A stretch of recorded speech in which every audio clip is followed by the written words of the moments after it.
everyone, in this video, I'm going to show you on how to hide balance on Phantom Wallet. So hiding your balance on Phantom Wallet can help you maintain your privacy, especially during screen sharing or public usage.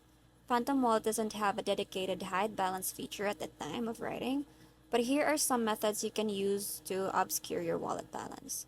So first method is to log out your Phantom Wallet.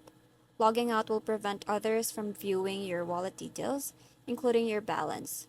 So here are the steps how to do that. First is to open your Phantom Wallet extension or app, and then go to settings. You can tap on the gear icon, this one, and then select lock wallet. Lastly is switch to a different wallet. So if you have multiple wallets on Phantom, you can switch to an empty wallet or one with less activity to hide your primary balance.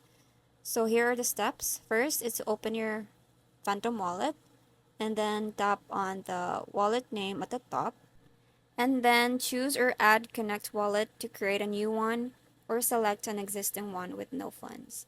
And that's it. I hope you find this video helpful. Thank you for watching and I'll see you in the next one. Bye!